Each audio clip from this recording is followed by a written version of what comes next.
Shri Rajnath Singh, once again sending out a stern message to Pakistan and those who continue to back the Pahalgam terror attack or the terrorist behind the attack. India's Defence Minister Rajnath Singh has put out the Indian government's strongest message yet in reaction to the Pahalgam terror attack. आपके अनुसार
स्तर पर है।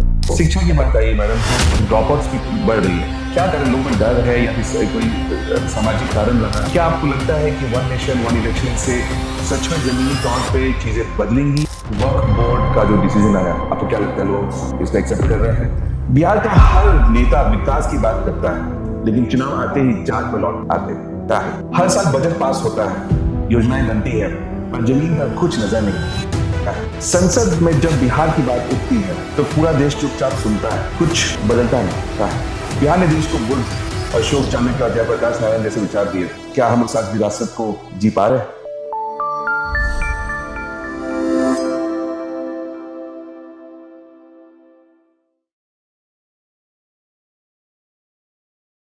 नमस्कार दोस्तों, आप सुन रहे हैं बिहार की गूंज।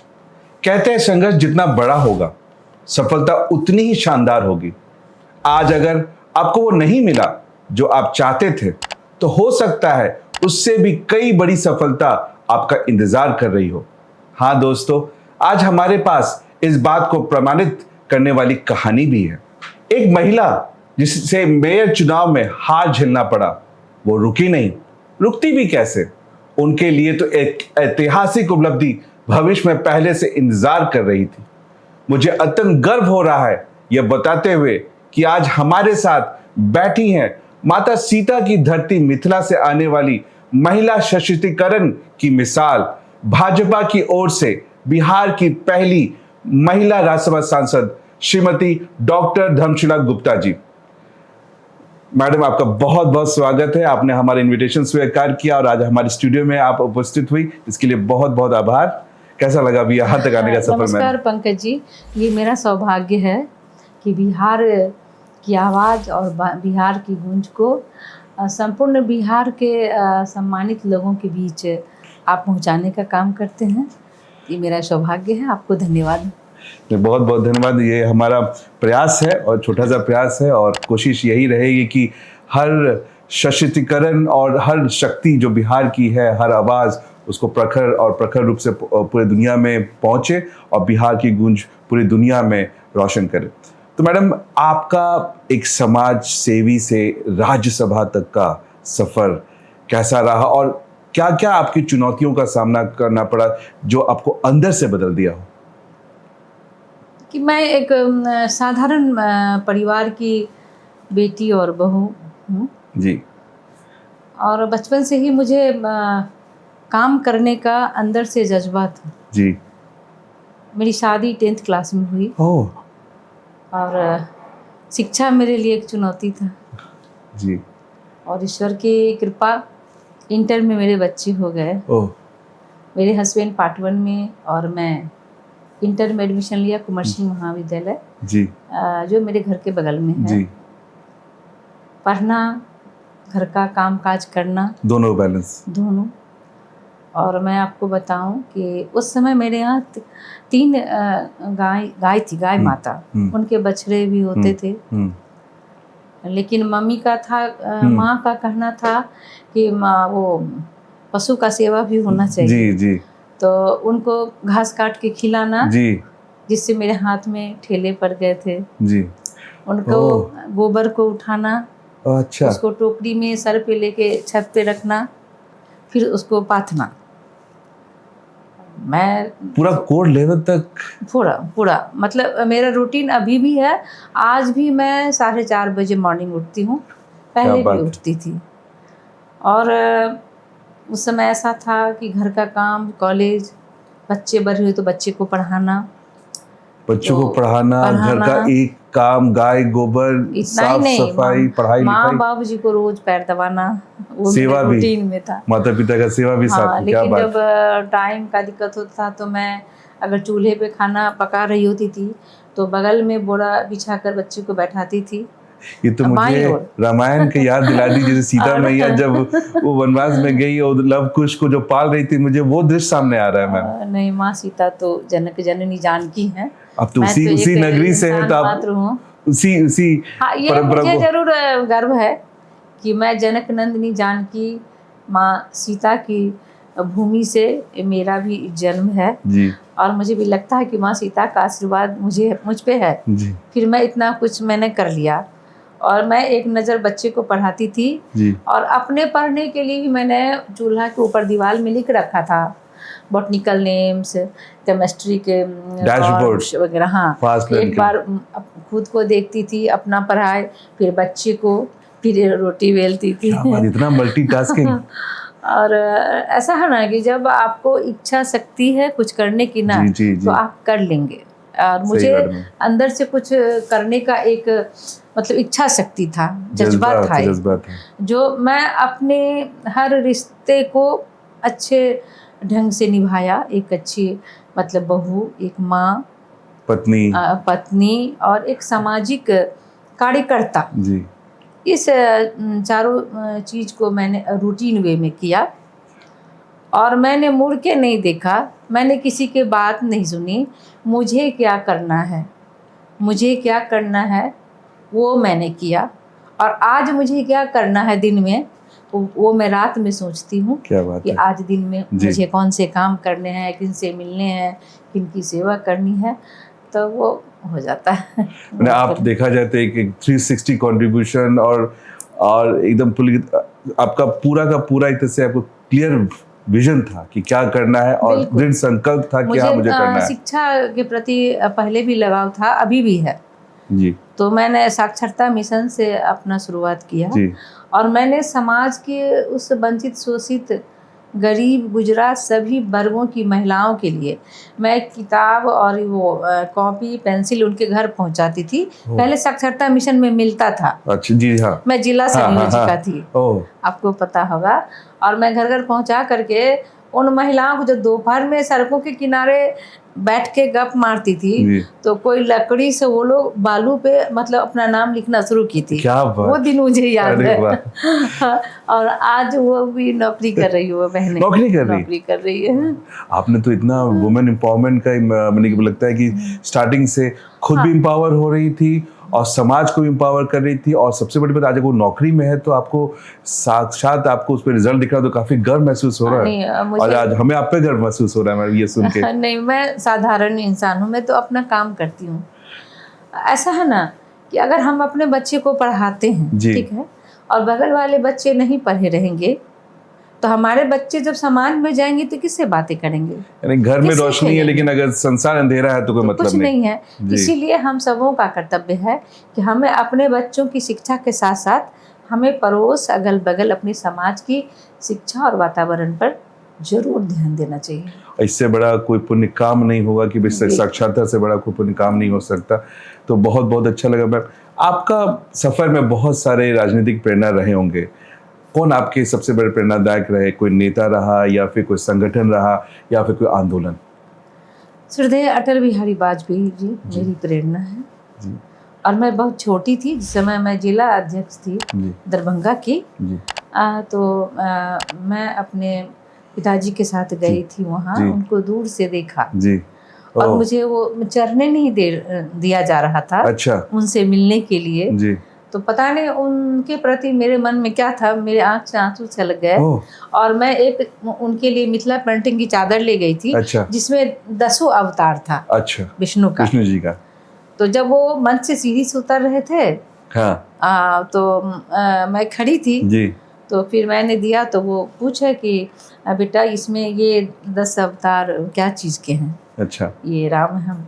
तो मैं बोली कि ये राम राज का है, रावण आहा। का राज खत्म हो गया, ये राम राज राम के राज। 10 अवतार हैं, 10 विष्णु अवतार। अवतार हैं, कृष्ण अवतार हैं, राम अवतार हैं। तो कैसा रिएक्शन रहा वाजपेयी वो जी बहुत का? हंस करके मेरे सर पे हाथ फेरे, मुझे आहा, आशीर्वाद दिया। आशीर्वाद। उनका आशीर्वाद मुझे लगता है आज भी मैं महसूस करती हूँ और मुझे एक बल मिलता है जी। काम करने की, क्या बात है मेरी प्रेरणा है वो। जी। आज मैम देखा जाए तो जो सिचुएशन है और आज सबसे नोन और टॉपिक है और जो बातें आज हो रही है वो है ऑपरेशन सिंदूर को लेकर। ऑपरेशन सिंदूर में अब हमारा जो भारत का पक्ष है वो प्रतिक्रिया देने लायक तक नहीं बल्कि अब एक निर्णायक भूमिका में रहा है।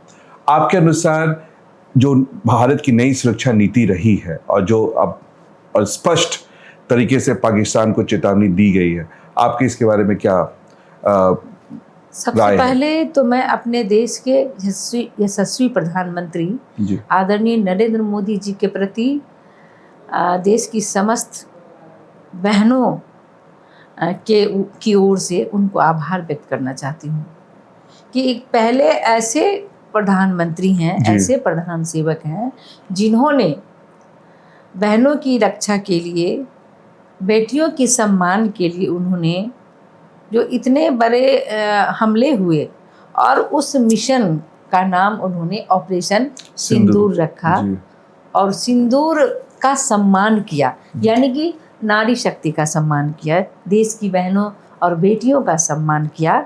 इसके लिए माननीय प्रधानमंत्री जी का कोटि से आभार व्यक्त करते हैं और हमें गर्व है अपने भारत की सेना पर, जी हमें गर्व है अपने आदरणीय प्रधानमंत्री जी पर और हमें गर्व है अपने आदरणीय गृह मंत्री पर, जी जिनके सूझबूझ और जिनके एक सकारात्मक निर्णय से आज पाकिस्तान को घुटने टेकने पड़े और वो युद्ध छोड़कर जाने लगे। जी लेकिन भारत और भारत की नीति और हमारे आदरणीय प्रधानमंत्री श्री जी। नरेंद्र मोदी जी जी बिल्कुल अडिग थे और अभी भी अडिग अडिग, हैं। जी। वो पाकिस्तान को छोड़ेंगे नहीं, जी। उनको बूंद बूंद के लिए तरसा देंगे और खून के आंसू बहा देंगे। अब वो भारत नहीं रहा मैम।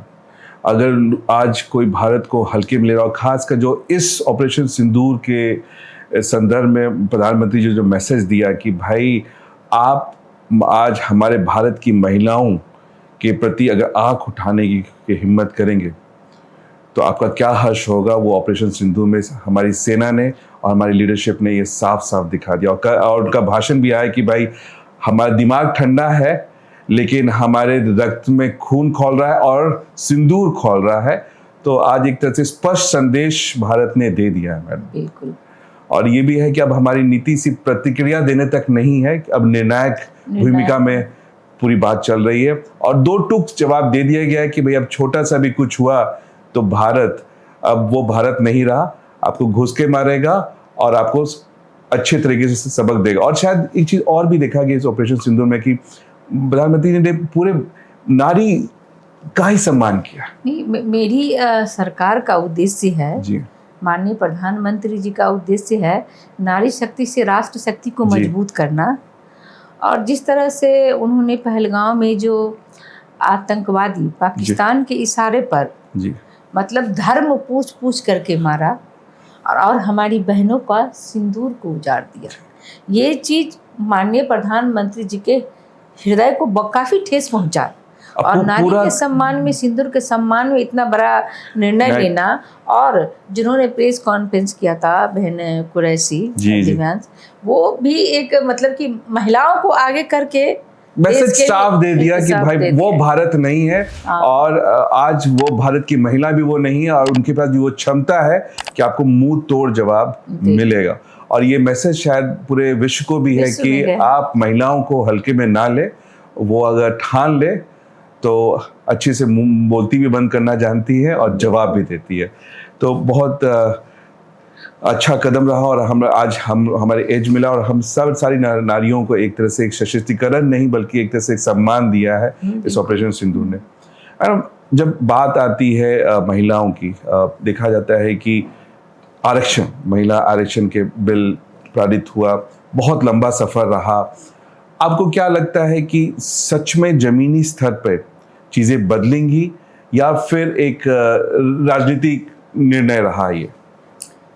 कि बहुत चीज़ें बदल गई हैं। जी आप देखें 15 साल पहले जी। कांग्रेस या आरजेडी की सरकार में जी। महिलाएं सड़कों पे नहीं निकलती जी। थी। व्यापारी के शटर शाम के 6 बजे बंद हो जाते थे। लूट खसोट आतंक अपहरण चलता था। जी लेकिन हमारी डबल इंजन की सरकार, माननीय प्रधानमंत्री नरेंद्र मोदी जी जी और हमारे बिहार की वर्तमान सरकार, जी आदरणीय नीतीश जी। जी और आदरणीय सम्राट सम्राट चौधरी जी, आदरणीय विजय सिन्हा जी, इनके नेतृत्व में जो महिलाओं को सम्मान मिला है जी। वो सराहनीय है। इवन कि प्रधानमंत्री आवास योजना जी। महिला के नाम से, या। द महिला ओरिएंटेड, सारे schemes महिला आधारित सारे स्कीम्स हैं। जी चाहे वो प्रधानमंत्री आवास योजना हो या फिर प्रधानमंत्री इज्जत घर हो, जी सुकन्या समृद्धि योजना हो, उज्ज्वला योजना हो, अनेक सारी योजनाएं हैं। तो राशन कार्ड हो, जनधन खाता हो, जी। बहुत सारी योजनाएं हैं। तो ये महिलाओं को एक सम्मान मिला, जी। और महिलाएं अब बहुत सक्षम है, बहुत मजबूत है, आत्मनिर्भर हो रही है हमारी बहनें।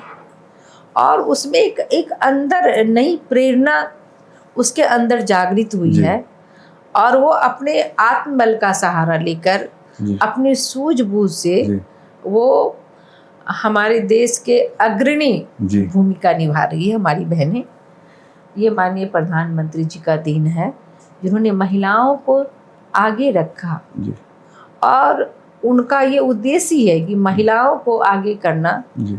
महिला शक्ति से राष्ट्र शक्ति को मजबूत जी। करना, ये उनका उद्देश्य है। और यही कारण है कि भारत अब विश्व के मानचित्र पर, विश्व के पटल पर अब प्रथम स्थान रखने वाला है। जी। हमारी अर्थव्यवस्था भी अब तीसरी अर्थव्यवस्था भारत की है, जो पहले 8वीं अर्थव्यवस्था थी। तो ये बदलाव है, ये परिवर्तन है। जी। नारी शक्ति बंधन अधिनियम का उदाहरण तो मैं हूँ। जी। मैं एक साधारण परिवार की महिला जी। हूँ, जी। और पंचायत से लेकर प्रदेश तक विभिन्न जिम्मेवारी को निभाया। जी। और हमारे केंद्रीय नेतृत्व, हमारे माननीय प्रधानमंत्री जी, हमारे बिहार के नेतृत्व ने एक साधारण महिला और एक कार्यकर्ता को उन्होंने देश के सबसे उच्च सदन में राज्यसभा सांसद बनाया। ये बिहार की महिलाओं नहीं, देश की महिलाओं के लिए एक प्रेरणा है। जी। ये एक सकारात्मक दिशा है जी। बिहार के विकास की, देश की विकास की। तो नारी शक्ति बंधन अधिनियम का खाता तो मुझसे ही खुला है बिहार में। ये मुझे गर्व है। नहीं, हमें भी गर्व है मैडम। लेकिन मैम, बिहार की जब बात आती है, जो चीज़ें कोशिश तो सही दिशा में है, अब बहुत सारी स्कीम्स लाई गई, अब बहुत सारा एक नई इनिशिएटिव लिया गया है केंद्र सरकार की तरफ से और राज्य सरकार की तरफ से भी। लेकिन चीज़ें ग्राउंड में जो दिखती है ऊपर से, लेकिन ज़मीनी स्तर पे वो चीज़ इम्प्लीमेंट नहीं होती है। और आप खुद देखिए, ये 33% आरक्षण में भी काफ़ी समय लगा। और क्या कारण रहा? क्या राजनीतिक इच्छा शक्ति की कमी रही, सामाजिक स्थिति प्रॉब्लम रहा, या फिर एकीकरण की कमी रही, या फिर एक कंसेंसस बनाने की कमी रही? और बिहार के परिदृश्य में कितना बदलाव आप देख रही हैं महिलाओं के प्रति? क्योंकि चीज़ें स्कीम आई, लेकिन क्या, क्योंकि आप देखा जाता है, आप बिल्कुल ग्राउंड में रहती हैं, आप लोगों के साथ, उनके साथ जीती हैं, उनके साथ हर समय बिताती है। तो बदलाव क्या, आप स्पेशली बिहार के परिदृश्य में क्या आपको चेंजेस दिख रहा है? महिलाओं को वो स्कीम का लाभ हो रहा है?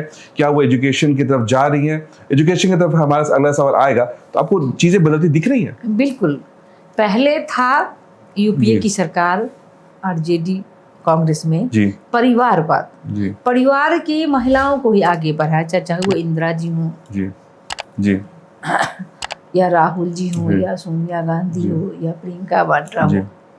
मैं बिहार की बात करूं तो लालू यादव जी हों, जी। राबड़ी जी हों, तेजस्वी यादव जी हों, मीसा भारती जी। हों, तो वो जो हमारा राजनीतिक पद है या लोकतंत्र का जो हम चुनाव लड़ते हैं, तो पहली प्राथमिकता इनकी परिवार है। जी लेकिन हमारे एनडीए गठबंधन में और जी। हमारे प्रधानमंत्री जी। जी ने कार्यकर्ता को स्थान देता है। जी। इसका उदाहरण मैं आपके समक्ष जी, बैठी हूँ, जी। और हमारे जैसे कितने ही कार्यकर्ता ऐसे हैं जी जहाँ कोई परिवारवाद नहीं है।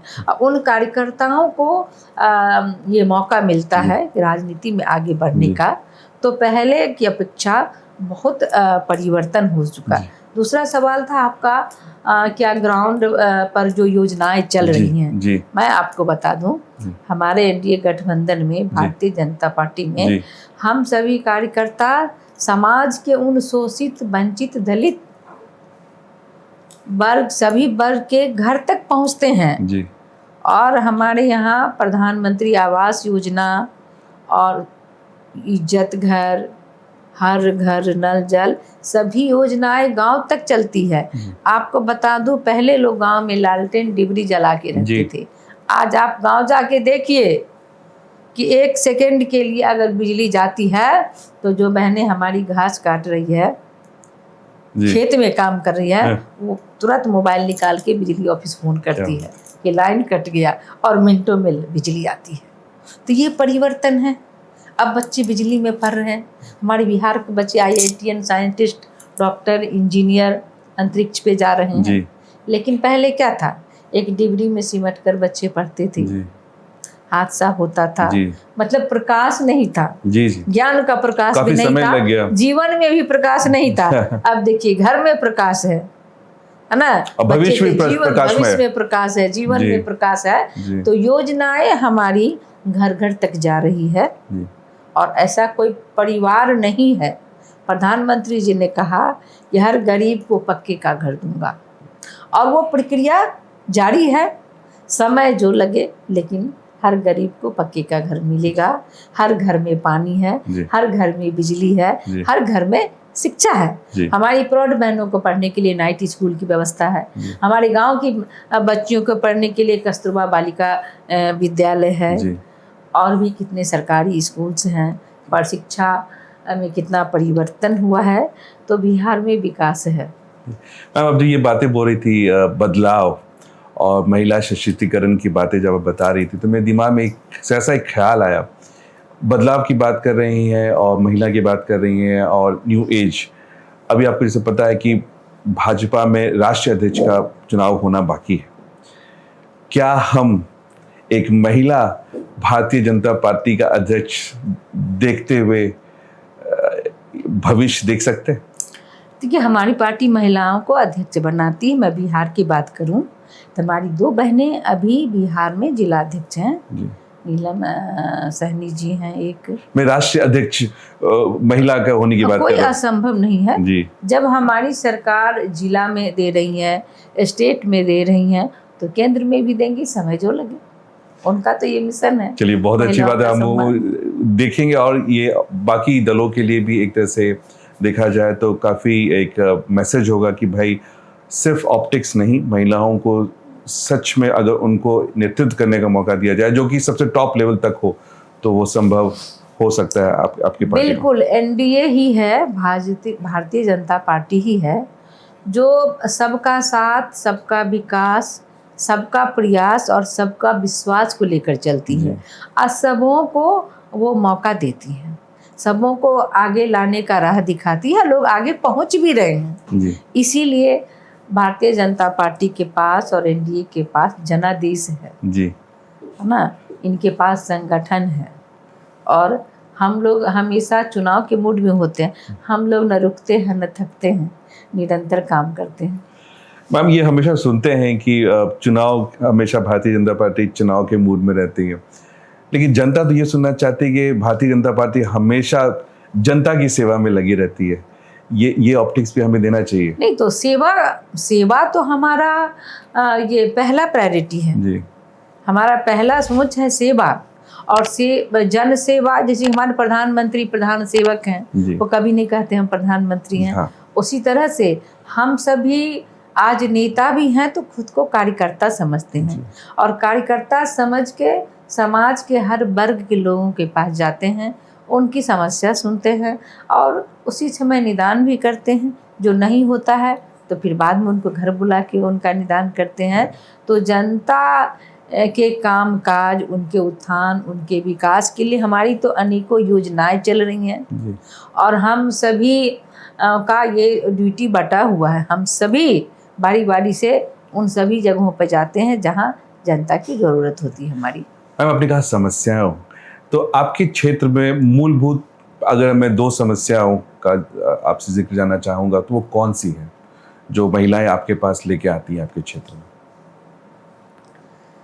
आज महिलाओं को रोजगार मिल रहा है, जी और हमारी बहनें, स्वयं सहायता समूह की बहनें या ग्रुप लोन से प्रधानमंत्री मुद्रा योजना, स्टार्टअप, स्टैंड अप, इससे जो महिलाओं को जो लोन मिलता है उससे महिलाएं काफ़ी संबल और उनके घर की आर्थिक स्थिति मजबूत हुई है। यहाँ तक कि मैंने अपने आँखों से देखा है कि सुबह में वो लोग मीटिंग करती हैं, जितनी हमारी साग सब्जी फल जो हमारी बहनें बेचती हैं, और 10-10, 25-25 रुपया करके, और उसके पास अभी इतना पैसा है कि समाज में किसी बेटी का शादी हो जी। तो उसको वो मदद करती है। और एक चीज़ और मैंने देखा, अगर उसके हस्बैंड को, पति को अगर आवश्यकता है पैसे की तो पत्नी से मांगते हैं पैसा कि थोड़ा सा ग्रुप से लोन उठाकर मुझे दे दो। तो ये महिला सशक्तिकरण दिख रहा है कि महिलाएं सशक्त हो रही हैं। तो कामकाज के दौरान महिलाएं आगे बढ़ना चाह रही रोजगार के क्षेत्र में, तो वो समस्या नहीं, वो काम कैसे करेंगी और आगे इसके लिए आती हैं। और पढ़ाई तो चल ही रहा है जी। सारा चीज़ ठीक है, कोई ऐसा विशेष समस्या नहीं है जी। समाज में पहले था कि बेटियों के पैर में बेड़ियां होती थी, लेकिन आज बेटा और बेटी में कोई अंतर नहीं है। जैसे हम बेटी पढ़ाते हैं वैसे बेटा को पढ़ा रहे हैं। तो मुझे लगता है कि हमारी बहनें काफ़ी सशक्त हैं, मजबूत हैं, ऐसी कोई समस्या। और फंड मिलने से और अच्छा अपना रोजगार सेल्फ रिलायंट हो गई है। खासकर मैं अपने क्षेत्र की बात करूं तो मैं तो एक कार्यकर्ता हूं, जन सेवक हूं। तो हमारे पास बहुत सारी बहनें आती हैं। मैं नगर निगम पार्षद भी रही हूँ, मेयर का चुनाव भी लड़ा है। तो हमारे पास सभी बहनें आती हैं और उनको थोड़ा भी हेजिटेशन नहीं रहता है कि मैं सांसद के पास जा रही हूँ। आराम से आके अपनी बातों को रखती है। मैं भी जितना हो सकता है उसके काम को निपटाती हूँ और काफ़ी खुश रहती हैं वो लोग। मैम, पैसे की बात आई, बिहार पर कैपिटा इनकम में काफ़ी निचले स्तर पर है। आपको क्या लगता है कि सिर्फ बजट बढ़ाने से चीज़ें बदल जाएगी या फिर नीतिगत ढांचा में परिवर्तन और एक मेटामॉर्फोसिस, एक बिग चेंज की ज़रूरत है बिहार में? बिग चेंज तो हुआ। आप देखिए पटना एयरपोर्ट माननीय प्रधानमंत्री जी 29 को आ रहे हैं, उसका शिलान्यास करेंगे। पटना एम्स तो है ही, मेट्रो, उसके बाद ग्रीनरी एयरपोर्ट, मखाना अनुसंधान दरभंगा में, मखाना जो भी विश्व स्तर पर इसका व्यापार चल रहा है। तो मतलब ये जो उद्योग लग रहे हैं और मेट्रो बन रहे हैं, मेडिकल कॉलेज खुल रहे हैं, एम्स खुल रहे हैं, तो ये इंफ्रास्ट्रक्चर हमारे देश और बिहार की काफ़ी मजबूत हो रही है। ये रोजगार के अवसर मिल रहे हैं जिससे हमारा देश मजबूत होगा और हमारे देश से, हमारे बिहार से पलायन रुक जाएगा। पहले काफ़ी पलायन होता था, लेकिन अब जो लोग बाहर हैं, जो पलायन करके दूसरे राज्य में रोजगार कर रहे हैं, वो भी छठ मनाने बिहार ही आ रहे हैं और वो बिहार में ही अपना एस्टेब्लिश करना चाह रहे हैं। तो ये धीरे धीरे जो परिवर्तन है, कुछ ही समय में बिहार में आप देखेंगे कि उद्योग कितने लगते हैं।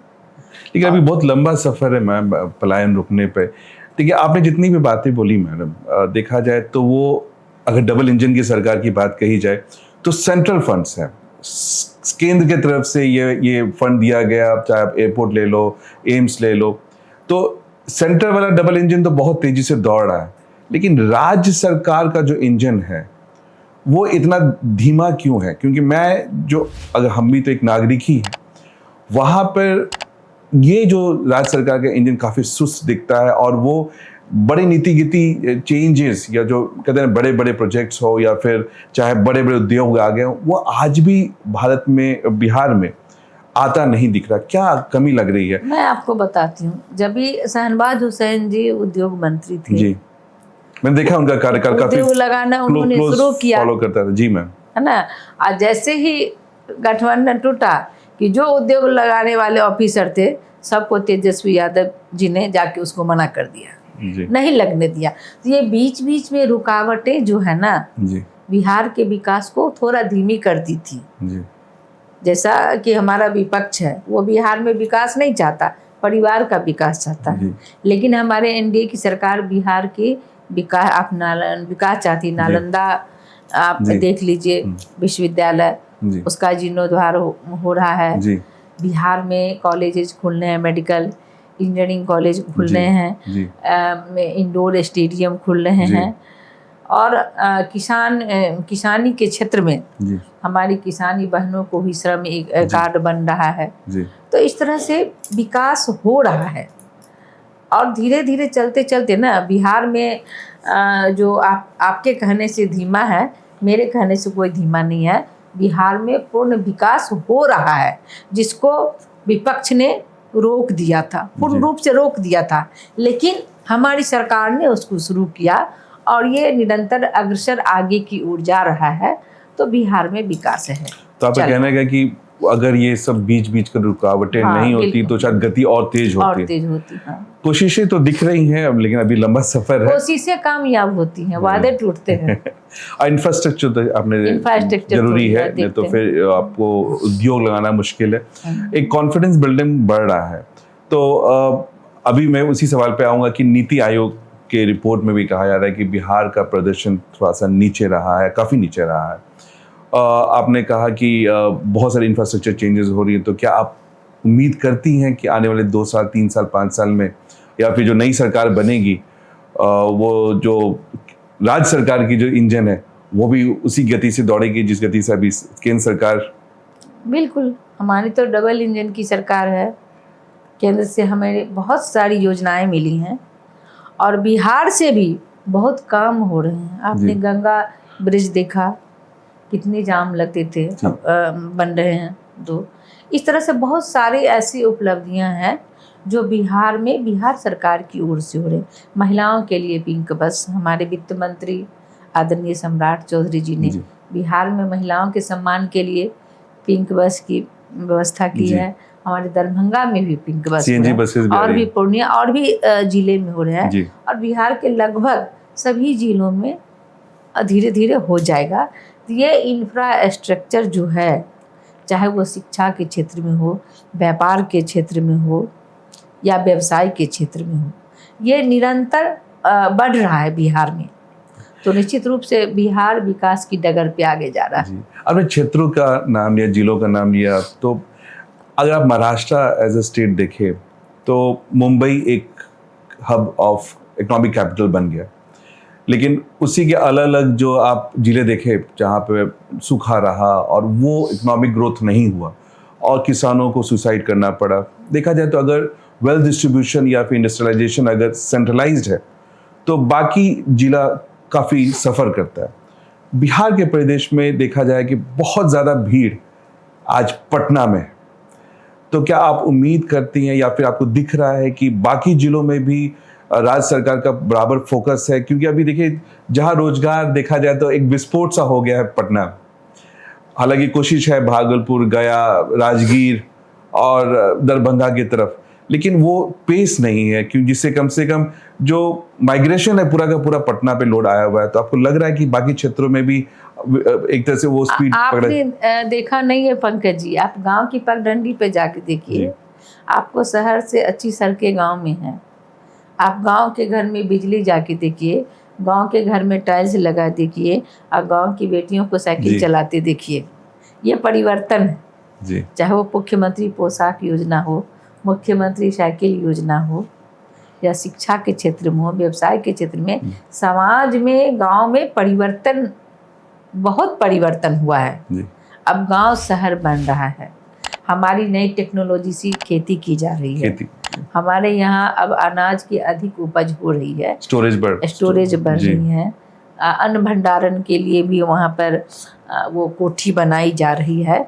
तो सरकार तो वो शिक्षा के क्षेत्र में, किसान के क्षेत्र में, व्यवसाय के क्षेत्र में, राजनीतिक क्षेत्र में, सभी चीज़ में बिहार निरंतर आगे बढ़ रहा है। तो पटना हमारा राजधानी है और पहले से ये एजुकेशन हब रहा है। लेकिन हमारे गांव में भी इसी तरह के इंस्टीट्यूट खुल रहे हैं, कॉलेजेस खुल रहे हैं। मैं दरभंगा की बात करूं, WIT, women institute of technology, एकमात्र वहाँ पर है वो महिला औद्योगिक संस्थान। इसके बाद आपको हम खाना है, एयरपोर्ट है, एम्स बन रहा है। तो गांव में ही तो है वो मिथिला की भूमि में तो बन रहा है। तो मिथिला में तो विकास हो रहा है। उम्मीद करते हैं कि सब जगह उसी स्पीड से हो और ज़्यादा राजधानी पर निर्भर कम करना। दो विश्वविद्यालय, संस्कृत विश्वविद्यालय, ललित नारायण मिथिला विश्वविद्यालय, मेरा जो गृह जिला है मिथिला। तो शिक्षा की बात आई मैडम, तो इनरोलमेंट बढ़ा है स्कूल में, लेकिन साथ साथ ड्रॉप आउट्स भी बढ़ रही है। क्या कारण? लोगों पर डर है या फिर कोई सामाजिक कारण रहा है? इनरोलमेंट तो स्कूल में काफ़ी तेजी से बढ़ा, लेकिन ड्रॉप आउट्स भी हो रहे हैं। नहीं, ऐसा नहीं है। मैं भी एक प्रोफेसर हूँ बॉटनी की, और मेरे यहाँ भी 3000 बच्चे हैं। बच्चे ड्रॉप आउट नहीं होते। बच्चे जब उस समय में होते हैं जब उसे कोई कंपटीशन देना होता है, उस समय ऐसे बच्चे पढ़ते हैं, कॉलेज जाते हैं, कोचिंग करते हैं। और मैंने तो देखा है कि बच्चे जा नहीं रहे हैं कहीं, खासकर बेटियां। तो कंपटीशन एग्जाम के कारण वो कंपटीशन एग्जाम्स के कारण कोचिंग करने के लिए वो कुछ दिन के लिए जाते हैं, फिर पुनः आके फिर एडमिशन लेते हैं, फिर पढ़ते हैं। मैम, देखा जाता है कि आजकल राजनीति में नैरेटिव और ऑप्टिक्स का बोलबाला है rather than मुद्दों को सॉल्व करने का। एक समय में देखा जाता है जनप्रतिनिधि अपनी गाड़ी से उतरते नहीं हैं। मैं कहूँगा कि सब आपकी तरह नहीं है, क्योंकि मैं आपको हमेशा अपने क्षेत्र में देखा हूँ, लोगों के बीच में देखा हूँ। लेकिन ज़्यादातर जनप्रतिनिधि हैं, सब गाड़ी बड़े बड़े SUV में नज़र आते हैं, जो हम देखते हैं और जो जनता देख रही है। गाड़ी से उतरना पसंद नहीं करते, लोगों के बीच नहीं आ जाते, या फिर बस ऑप्टिक्स दिया, कैमरा में बाइट दिया, 2 भाषण दिए, निकल गए और अपनी ऑप्टिक्स से अपनी राजनीति चमका रहे हैं। जमीनी स्तर पर आज जनप्रतिनिधि क्यों नहीं काम कर रहा है? एक समय था जब मोदी जी ने लाल बत्ती हटा दिया, जिससे एक कहते हैं VIP कल्चर कम हुआ, उसको रिप्लेस करके आज हूटर आ गया है। तो राजनीति हमेशा कुछ ना कुछ अल्टरनेटिव लेके आ जाती है। लेकिन मैं आपको बताती हूँ, देखिए हमारे NDA के सम्मानीय सांसद, विधायक या जनप्रतिनिधि, वो तो ऐसे दल के सांसद विधायक हैं जिनके प्रधानमंत्री ही सड़कों पे चलते हैं और हर वर्ग के लोगों से मिलते हैं। तो हमारे NDA के विधायक, सांसद, जनप्रतिनिधि गाड़ी में बैठ के नहीं बात करते, वो गांव तक जाते हैं, घर तक जाते हैं। लेकिन आप उनको देखा होगा जो परिवारवाद में हैं, जो कभी मतलब जनता के बीच में गए ही नहीं, जातिवाद किए, परिवारवाद किए, मैं विपक्ष की बात कर रही हूँ, वो ऐसा करते हैं। लेकिन हमारे NDA और हमारे भारतीय जनता पार्टी के सभी जनप्रतिनिधि उन गरीब के घर तक पहुँचते हैं जहाँ चूल्हा नहीं जलता, उन गरीब की बेटियों को पढ़ाते हैं जहाँ शिक्षा नहीं होती, जहाँ पानी नहीं है तो पानी पहुँचाते। आपने देखा होगा कोरोना में किसी भी दल के लोग सड़कों पे नहीं थे, लेकिन हमारे NDA और भारतीय जनता पार्टी के हमारे कार्यकर्ता, हमारी महिला बहनें, हमारे युवा साथी, सारे लोग घर तक 5 किलो अनाज और उनके राशन पैसे और कोरोना वैक्सीन उनको पहुंचाने का काम किया था। तो ये परिवर्तन है, ये विकास है, ये मोदी की गारंटी। मैम, युवाओं की बात आती है, युवा आज राजनीतिक भागीदारी चाहता है, लेकिन राजनीति से कई बार निराश भी होता है। क्या कारण है कि भाई आज युवा थोड़े से देखा जाए तो राजनीति में घुसना नहीं चाहता है, या फिर क्योंकि मोदी जी का खुद का भी एक मिशन है कि कुछ लाख युवाओं को राजनीति से जोड़े, जो कि बहुत अच्छी पहल है। तो आपको क्या लगता है, क्या चैलेंजेस, युवा आज निराश क्यों है राजनीति से? युवा निराश कहाँ है? युवा तो निरंतर जुड़ रहे हैं पार्टी से। युवा ही हमारे देश के भविष्य हैं और युवा ही भारत के कर्णधार हैं। जी। युवा का हम सम्मान करते हैं। हमारे माननीय प्रधानमंत्री जी युवाओं का बहुत सम्मान करते हैं और हम उन्हें मतलब कि प्रोत्साहित करते हैं। जी। उन्हें आगे बढ़ने की प्रेरणा देते हैं। आज युवा जी। ही देश को चला रहे हैं। कहते हैं जिस ओर जवानी चलती है उस ओर जमाना चलता है। जी। आज युवा है जो हमारे देश में निरंतर आगे बढ़ रहे हैं, वो सभी क्षेत्रों में, चाहे वो शिक्षा क्षेत्र हो, सामाजिक क्षेत्र हो या फिर राजनीतिक क्षेत्र हो, युवा तो हर जगह है। जी। चाहे वो महिला हो, युवा हो या हमारे भाई हों, हर जगह युवा है। तो जो उम्मीद, जो मिशन आदरणीय नरेंद्र मोदी जी ने रखा है कि युवाओं को जोड़ना है राजनीति से, वो आप उसको ड्रीम कम ट्रू होता देख रही हमारे हैं? युवा मोर्चा है, जी। महिला मोर्चा है, तो युवा तो है ही, काफी युवा है। जब बात आई इलेक्शंस की, राजनीति की, तो एक बहुत बड़ा पहल है और शायद बहुत अच्छी पहल है, वन नेशन वन इलेक्शन, जिससे शायद काफ़ी हद तक चुनावी खर्च कम होगा, नीति बनाने में रुकावटें भी दूर होंगी। तो क्या आपको लगता है कि वन नेशन वन इलेक्शन से सच में ज़मीनी तौर पे चीज़ें बदलेंगी या फिर सिर्फ सैद्धांतिक रूप में राजनीतिक तरीके से रह जाएंगी? ये माननीय प्रधानमंत्री जी का एक बहुत अच्छा निर्णय है। जी। हम स्वागत करते हैं इनका और इससे सही में हमारे देश की आर्थिक अर्थव्यवस्था मजबूत होगी, समय का बचत होगा। वन इलेक्शन वन पेंशन बहुत ही अच्छी पहल है, लेकिन हमारे विपक्ष को काफ़ी डर लग रहा है। जी। राहुल जी को, तेजस्वी जी को और भी जो विपक्ष, वो घबरा रहे हैं क्योंकि उनका कोई जनाधार नहीं है, उनके पास कोई नीति नहीं है, कोई सिद्धांत नहीं है, तो उनको डर लगता है, इसलिए वो विरोध करते हैं। लेकिन आम जनमानस की बात मैं करूं, एनडीए की बात करूं, तो सारे लोग इसका स्वागत करते हैं और ये लागू होगा। एनडीए के सारे लोग स्वागत कर रहे हैं, देखा गया, लेकिन अगर इंडी गठबंधन में देखा जाए तो तकलीफ क्या है? अगर वन नेशन वन इलेक्शन हो तो जो बेनिफिशियरी एनडीए के पार्टी होंगे वो तो इंडी वाले भी होंगे। तो उनका उतना मजबूत जनाधार नहीं है, वो समाज के साथ काम ही नहीं करते हैं। अभी देश से भी सवाल पूछ रहे थे माननीय प्रधानमंत्री जी से, कैसे क्या हुआ, वैसे क्या हुआ, उनको साथ आना चाहिए। तो इस तरह का जिनका सोच राजनीतिक नहीं है, पारिवारिक है, तो इसलिए वो विरोध कर रहे हैं कि उनके पास जनाधार नहीं है, इसीलिए।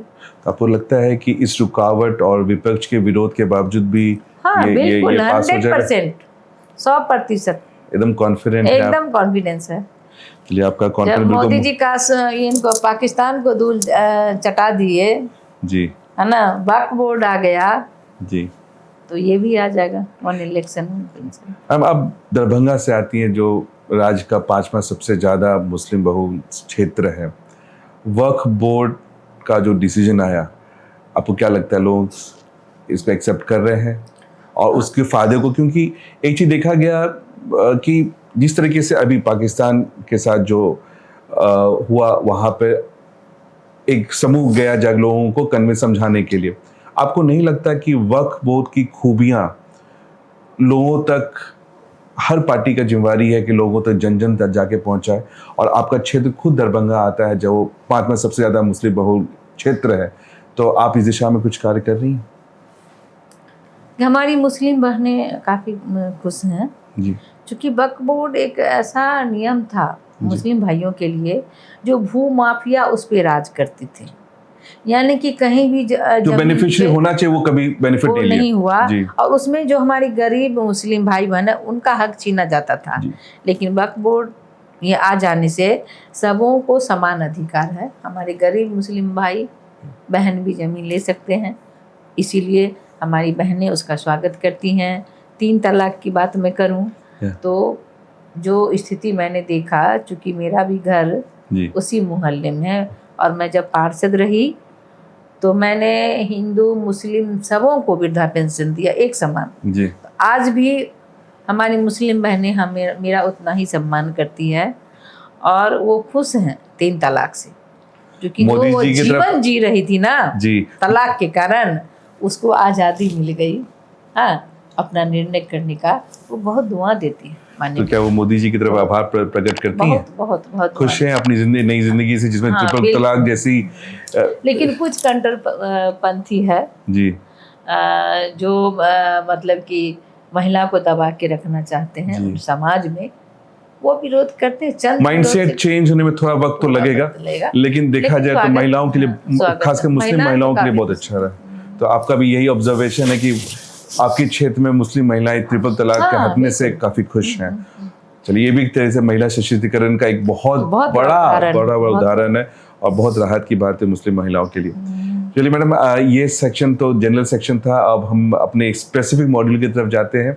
3 स्पेसिफिक मॉड्यूल है मैम। एक है भौकाल राउंड, जहाँ पर आपको पूछे जाएंगे, जो इधर का रैपिड फायर टाइप का है, जहाँ पर आपसे कुछ सवाल पूछेंगे, ऑप्शंस रहेंगे, आपको वो जवाब चाहिए होगा। दूसरा है काहे राउंड। हम कहीं भी जाते हैं तो कुछ अच्छा या बुरा देखते हैं तो दिमाग में आता है काहे, तो वो उस संदर्भ में ये सवाल होंगे। और फिर तीसरा जो है हमारे बिहार की बात, उसमें कुछ जानना चाहेंगे। तो आप तैयार है मैडम? ठीक है। पहला सवाल जो आपके लिए है मैडम, भौकाल राउंड। बिहार में कौन सी चीज आपके डीएनए में बैठी है? लिट्टी चोखा, जुगाड़ या जज्बा? जज्बा। कारण शुरू से जज्बा होगा तो हम किसी भी काम में सफल हो सकते हैं। अगला सवाल, पॉलिटिक्स में आने के लिए आपकी असली टर्निंग पॉइंट कौन सी थी? जिद, मौका या मजबूरी? नहीं, ये मौका था, मजबूरी नहीं थी, जिद नहीं थी। जी। समाज के कहने पर, समाज के लोगों द्वारा मुझे नगर निगम पार्षद में पहली बार खड़ा किया गया और समाज ने मुझे राजनीति में आने के लिए प्रेरित किया। जी। अगला सवाल, राज्यसभा में बोलना ज्यादा टफ है या घर में बहस जीतना? मेरी आप बात करेंगे तो कहीं भी कुछ टफ नहीं है। जी। अगर आदमी, एक इंसान के हृदय में इच्छा शक्ति हो और किसी चीज़ को समझ पर बोलना हो तो सब आसान होता है। जी। चलिए, अगला सवाल की तरफ आते हैं। आज की राजनीति में आपको सबसे कमी किस चीज की लगती है? ईमानदारी, धैर्य या विजन? धैर्य। और पॉलिटिक्स में तो धैर्य से तो धैर्य रखना है, धैर्य सबों को रखना चाहिए। आप तो जीता जाता मैं धैर्य मुझे अभी भी धैर्य है। मैं जहाँ हूँ बहुत खुश हूँ जी। और शायद जीवन में भी धैर्य काफी काम देता है, और जिसने धैर्य खोया, कभी ना तो हतोत्साह होना चाहिए जी, नहीं तो उत्तेजित होना चाहिए जी। समय परिस्थिति के साथ बदलती है, सब मतलब आगे बढ़ना चाहिए। राजनीति में आने से पहले जो धर्मशिला थी, क्या आज की धर्मशिला उनसे ज्यादा मजबूत? आज भी वही धर्मशिला है जी। वो पहले भी मजबूत थी, अभी भी मजबूत है। अगर बिहार की बेटियों के लिए एक स्लोगन बोलना हो तो आप क्या बोलेंगे? देखिए, हमारे देश की हर माँ, हर बेटी और हर बहन भारत की ताकत है। मैं अपनी बहनों से, अपनी बेटियों से, अपनी माताओं से कहना चाहूँगी कि जो नए अवसर मिल रहे हैं हमारे माननीय प्रधानमंत्री जी के द्वारा जी, और हमारे एनडीए सरकार के द्वारा, हमें उसमें बढ़ चढ़कर हिस्सा लेना चाहिए और भारत की ताकत के रूप में हम बहनों को अग्रणी भूमिका निभानी चाहिए। और जो फैसिलिटीज मिली, अपॉर्चुनिटी मिली, उसको ग्रैब करके आगे बढ़ना चाहिए। एक बड़ा इंटरेस्टिंग सवाल है आपके लिए। अगर आपको मौका मिले तो आप किस नेता से एक दिन की जगह स्वैप करना चाहेंगे? माननीय प्रधानमंत्री जी। तो उनके साथ एक दिन का स्वैप करना चाहेंगी। चलिए, बहुत अच्छे से आपने जवाब दिया इस राउंड का। अब हम आते हैं काहे राउंड पे। मैम, बिहार का हर नेता विकास की बात करता है, लेकिन चुनाव आते ही जात पर लौट आते हैं, काहे? देखिए हमारे समाज में ना ये जातीयता हमारे विपक्ष ने शुरू किया था, जी जिसको हमारी सरकार उस जातीयता को खत्म करे, एक समान, सबका साथ सबका विकास। लेकिन थोड़ा तो समय लगेगा, लेकिन धीरे धीरे ये खाई पट रही है। और ये डेवलपमेंट में सबसे बड़ा बाधक है जातिगत और सिर्फ जात पात देखना। चलिए मैडम, अगले सवाल की तरफ आते हैं। हर साल बजट पास होता है, योजनाएं बनती हैं, पर जमीन पर कुछ नजर नहीं आता। काहे? ज्यादा कुछ नजर नहीं आता, अब तो बोलना पड़ेगा। जमीन पे बहुत चीज नजर आता, आप देख नहीं पा रहे हैं। लेकिन आज भी पलायन देखा जाए तो अभी जो पलायन कम हुआ, डायरेक्ट रुक नहीं सकता। पलायन कम हुआ मीन्स बिहार में काम हो रहा है, ट्रैक पर है। एजुकेशन बिहार में है जी, किसान बिहार में है, डेवलपमेंट बिहार में है। तो क्या अच्छा, आपने ये नहीं बोला कि मैं जीता जाता उदाहरण हूँ, मैं वापस आया। चलिए ठीक है, आगे बढ़ते हैं। संसद में जब बिहार की बात उठती है तो पूरा देश चुपचाप सुनता है, कुछ बदलता नहीं। काहे? क्योंकि विपक्ष के रवैया पास कोई मुद्दा नहीं होता जी, उन्होंने काम ही नहीं किया तो बोलेंगे क्या। हमारी हमारी सरकार काम कर रही है तो उनके पास तो कुछ जवाब नहीं होता है, इसीलिए वो चुप रहते हैं जी। अगले सवाल की तरफ आते हैं। हर बार बदलाव का वादा होता है, पर सरकार बनने के बाद वही पुराना सिस्टम चलता है। काहे? बदलाव तो हमारे एनडीए में सरकार बनने से पहले ही हो गई है और आगे भी बहुत होगा। आप विकास की बात करें। विकास चलिए एक आखिरी सवाल। जब युवा सवाल पूछते हैं तो उन्हें कभी बच्चे होकर टाल दिया जाता है। काहे? वो समय और परिस्थिति और उनके सवाल पे डिपेंड करता है जी। ऐसा हो सकता है कि वो जो सवाल पूछ रहे हो जी, वो मैच्योरिटी की बातें नहीं हो, इसीलिए ऐसा कहा जाता। हर सवाल में ऐसा नहीं जवाब दिया जाता है कि आप बच्चे, उसको दरकिनार करने की मंशा नहीं, बिल्कुल नहीं। उसे आगे बढ़ाने की मंशा होती है, उसे प्रोत्साहित किया जाता है, उसे अच्छे सुझाव दिए जाते हैं। एक आखिरी एक सवाल छूट गया। बिहार का टैलेंट दुनिया में चमक रहा है, लेकिन अपने गांव में अंधेरा छाया रहता है। कहा जाए तो प्रगति की बात, पूरा बिहारी पूरे दुनिया में नाम रोशन कर रहा है, लेकिन आज बिहार में फिर भी देखा जाए, अगर जितने भी इंडेक्स देखें, बिहार आज भी निचले स्थान पर है। प्रगति पे रास्ते पे है, आप कह सकती हैं कि हाँ, ट्रैक पर है। पहले जब सरकार थी विपक्ष की, लालू जी की, तो बिहार वासी को प्रताड़ित किया जाता था। वो कहीं भी जाते थे रोजगार के लिए अन्य राज्य में, तो उसका वो बिहारी है, बात मत करो। लेकिन आज एक बिहारी सब पे भारी है। आप किसी भी राज्य में जाकर देख लीजिए कि वो यूनिटी है बिहार वासियों में जी, जो आपको देखने को मिलेगा। और आज बिहारी को सम्मान मिलता है। लेकिन जब सरकार थी विपक्ष की 15 साल पहले, तो बिहारियों को अपमान सहना पड़ता था, गालियां सहनी पड़ती थी। लेकिन आज सम्मान मिलता है, तो ये परिवर्तन है माननीय मोदी जी और हमारे एनडीए सरकार की। चलिए, तो अब आपके अनुसार डबल इंजन की सरकार वो बदलाव लाई। बिल्कुल। चलिए अब बिहार की बात की तरफ मुड़ते मैम। हाल ही में हुई बिहार जातिगत जनगणना में हर समाज और वर्ग की जनसंख्या का जिक्र बेहद स्पष्ट रूप से कहा गया। सवाल ये है कि डेटा आने के बाद राजनीति वाकई में दिशा बदलेगी या फिर ये सिर्फ एक सांकेतिक प्रतिनिधित्व की तरफ ही रह जाएगा और हिस्सेदारी सिर्फ ऑप्टिक्स पर। डेटा की जांच हो रही है जी, निष्पक्ष, स्वस्थ और सबों के हित में जो निर्णय होगा समूह के लिए वही होगा, ऐसा हमारी सरकार का सोच है। विपक्ष का कहना है जितनी जनसंख्या उतनी भागीदारी। क्या ये तो ऐसे उनका जुमलेबाजी है, उनके पास कोई मुद्दा, कोई नीति, कोई सिद्धांत नहीं है। हर चीज में वो रुकावट करने आते हैं जी। अगले सवाल की तरफ जाते हैं। बिहार ने देश को बुद्ध, अशोक, चाणक्य और जयप्रकाश नारायण जैसे विचार दिए। क्या हम उस आज विरासत को जी पा रहे? बिल्कुल।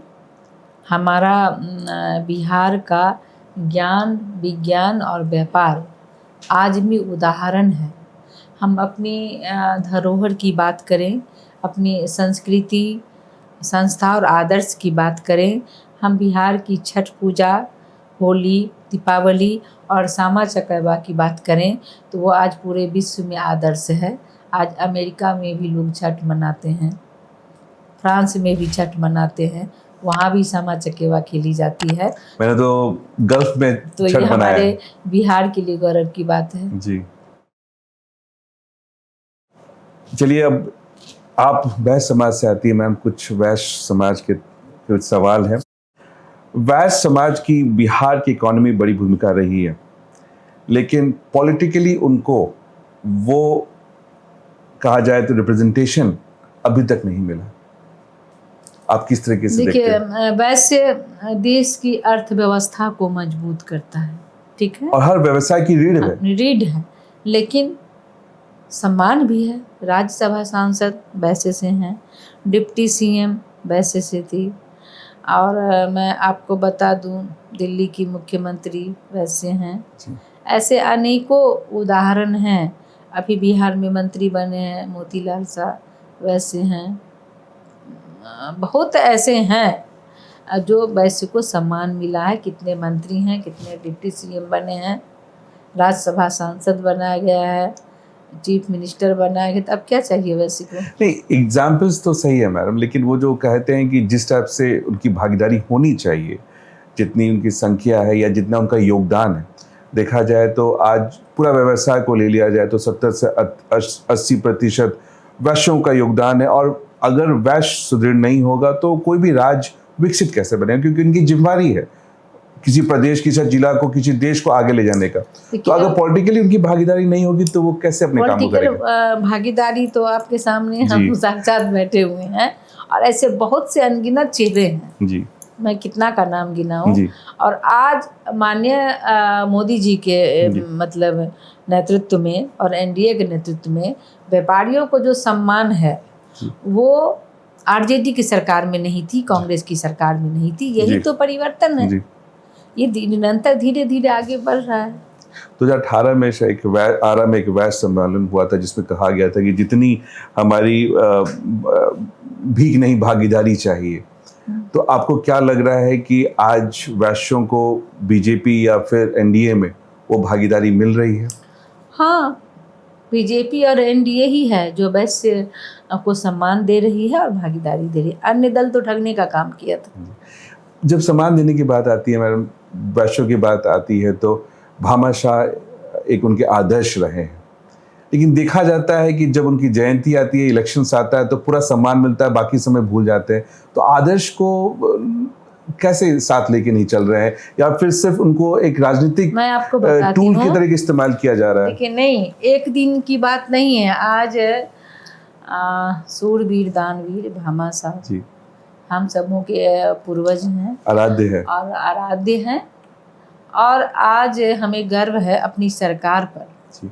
जो भामाशाह जयंती को सरकारी संस्थाओं में मनाया जाता है। जी, ये उपलब्धि है। जी, उन्होंने सम्मान किया। जी। आज सरकारी समारोह किया जा रहा है दानवीर सूरवीर भामाशाह के लिए। यही तो सम्मान है।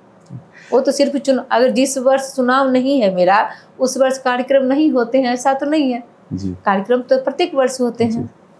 मैम, भामाशाह जी के लिए एक मुहिम चल रही है, स्टैच्यू ऑफ सैक्रिफाइस गंगा नदी के बीचों बीच लगाने की।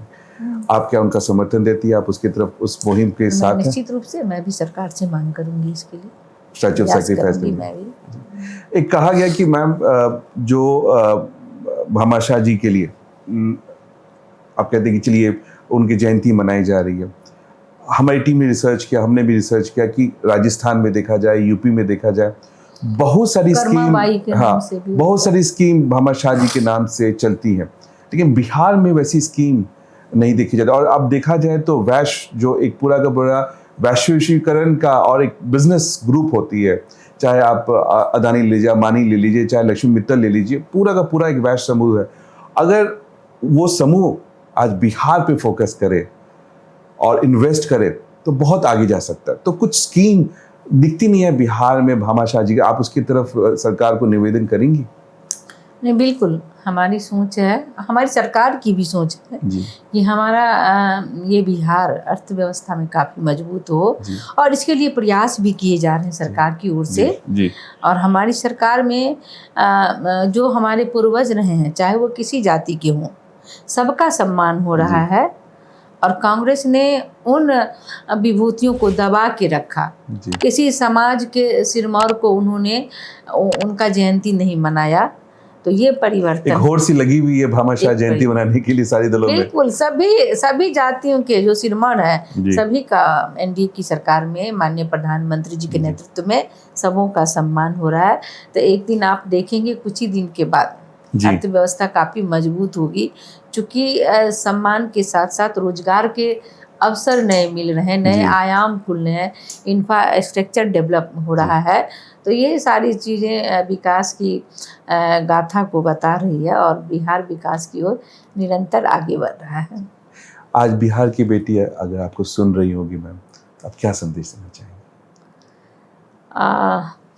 हर बेटियों को मैं ये संदेश देना चाहती हूँ, क्या मन में एक अडिग संकल्प लेना चाहिए जी और अपने लक्ष्य को निर्धारित करके जी उस तरफ निरंतर आगे बढ़ना चाहिए। जी जिस तरह से स्वामी विवेकानंद ने कहा था कि उठो, जागो और तब तक चलते रहो जब तक लक्ष्य की प्राप्ति ना हो। जी तो हमारी बेटियों के लिए, बहनों के लिए यही संदेश है, आप अपनी लक्ष्य के मिशन में तब तक आगे बढ़ते रहिए, पीछे मुड़ के ना देखिए, और आपको लक्ष्य की प्राप्ति आपको जरूर होगी। सफलता आपकी कदम चूमेगी, क्योंकि परिश्रम का फल मीठा होता है। अगर बिहार के लिए मैडम आपको एक सपना चुनना हो, तो वो सपना कौन सा होगा? बिहार का विकास, सभी लोगों को रोजगार, जी। शिक्षा।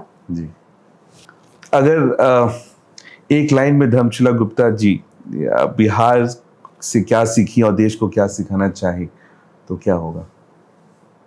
सेवा, समर्पण, दूसरों की मदद करना, ये हमने सीखा है। और मैं भी सबों को कहती हूँ कि सेवा और समर्पण और एक दूसरे को मदद करना चाहिए, तो हम भी सुखी रहेंगे, हमारा समाज भी सुखी रहेगा, तो हमारा देश और राज्य बहुत आगे तक जाएगा। आपकी ज़िंदगी वही रही है, सेवा समर्पण का। मैंने जितना देखा है, सुना है आपके बारे में, और शायद बिहार के लोग और बिहार की महिलाएं और खुद मैं सेवा, समर्पण, मेहनत, और उससे हर चीज़ हासिल हो सकती है। और हाँ, ऑप्टिमिज्म रहना चाहिए। और शायद आपने बहुत सारी स्कीम की बात भी कही, लोगों को, आज महिलाओं हो चाहे बिहार के लोग, उनको फ़ायदा उठाना चाहिए और निरंतर आगे बढ़ते रहना चाहिए। मैम, आपने बहुत सारे इस मुद्दों पे, बहुत सारी बातों पे आपने अपने तरफ से अपने जवाब दिया और अपने राय रखी। अब हम अपने नए मॉडल की तरफ जाएंगे। उस नए मॉडल की तरफ जाने के पहले आपके सामने ठेकुआ, बिहार का सत्तू का शरबत और मखाना है। अब जब दरभंगा की बात आ रही, मिथिला की बात आ रही है, तो मखाना आज हमारे बिहार का एक गौरव स्नैक्स बन गया है। बिल्कुल, ये ठेकुआ और मखाना हमारे बिहार की संस्कृति है जी, जो आज विदेशों में भी देखी जा रही है। और माननीय प्रधानमंत्री जी आदरणीय नरेंद्र मोदी जी का हम आभार व्यक्त करते हैं, जो मिथिला में जो उन्होंने मखाना अनुसंधान केंद्र खोलने की अनुमति दी है, और मखाना को जीआई टैग भी दिया है, जो विश्व स्तर पर आज इसकी इतनी डिमांड है, जिससे मिथिला बिहार में रोजगार के अवसर काफी बढ़े हैं जी। और ये मखाना ऐसा पोषक तत्व है जो आजकल प्राय सभी लोग खाते हैं, तो ये चीज बहुत अच्छा हम लोग लगा। तो बचपन से खा रहे हैं, लेकिन इतना मिनरल्स और इतना न्यूट्रिशियस स्नैक है, आज पूरे विश्व में फेवरेट बना हुआ है।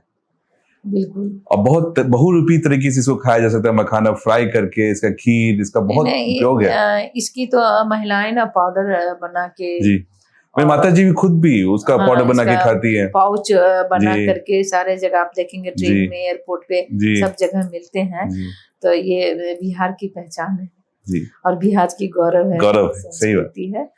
और ठेकुआ तो छठ का है, लोग मांग के खाते हैं प्रसाद में। हम विदेशी लोग भी अब हम तो छठ में मांग के गई प्रसाद, महाप्रसाद है। आप तो विदेश में रहे हैं और फिर अभी बिहार आए हैं, तो आपको बिहार की मिट्टी आपको बुला ली। बिहार का छठ, दीपावली ने आपको खींच के ले आया। यही तो है बिहार की संस्कृति। यही है बिहार का जो जन्मभूमि है। जो आपको बुलाती है कि आप अपने परिवेश में, अपने समाज में अपने मिट्टी का कर्ज चुकाइए और अपने बिहार में इंफ्रास्ट्रक्चर डेवलप करके अपना मैम रोजगार शुरुआत करिए। हो गई है बिहार की गूंज से मंच देके, और मैंने तो हमेशा से सोचा कि मरना तो खैर बिहार में ही है, और इसलिए मैंने आज तक इतने देशों में 18-20 देशों में काम किया, लेकिन कभी भी परमानेंट रेजिडेंसी नहीं लिया, क्योंकि मुझे लौटना बिहार में ही है और आज पूरे समाज को अपने कर्ज को वापस करना है और बिहार को एक नई दिशा और नई ऊंचाई पे ले जाना, बस इसी मिशन पे चल रहा है। आपकी सोच को हम सलाम करते हैं, मैम ऐसी सोच सबको हो। चलिए, बहुत अच्छा लगा मैम। तो आज आपने कुछ आवाजें माइक से नहीं अनुभव से निकलती है, और कुछ जवाब राजनीतिक नहीं आत्मा की जुबान होती है। आज बिहार की गूंज में डॉक्टर धर्मशिला जी की बातें ने नारे नहीं सोच दी है, और बिहार को फिर एक बार अपना आईना दिखाया है और एक आईना दिया है। शुक्रिया इस गूंज की गहराई देने के लिए मैम, आपको आपका इस स्टूडियो में आना और इतने बेबाकी से और इतने कहते हैं डिस्क्रिप्टिव तरीके से आपने सब चीज़ों का अपनी राय रखी, और खासकर महिलाओं के लिए आप एक आदर्श है, और आपने बहुत सारे संदेश इस मंच से बिहार की महिलाएं, देश की महिलाओं और दुनिया की महिलाओं को दिया। आपका बहुत बहुत आभार अपना समय देने के लिए। आपको कैसा लगा ये पूरा का पूरा समय? पंकज जी, आपको बहुत बहुत धन्यवाद कि इतना बड़ा अवसर आपने मुझे दिया। आपका जो ये बिहार की गूंज है, सचमुच में ये गूंज समाज के उस घर में जाएगी जहाँ पर हमारी बेटियाँ, हमारी बहनें आगे बढ़ने के लिए प्रयास कर रही होगी, और आपकी ये गूंज से निश्चित रूप से हमारा बिहार प्रभावित होगा। बहुत बहुत धन्यवाद मैम, बहुत बहुत धन्यवाद।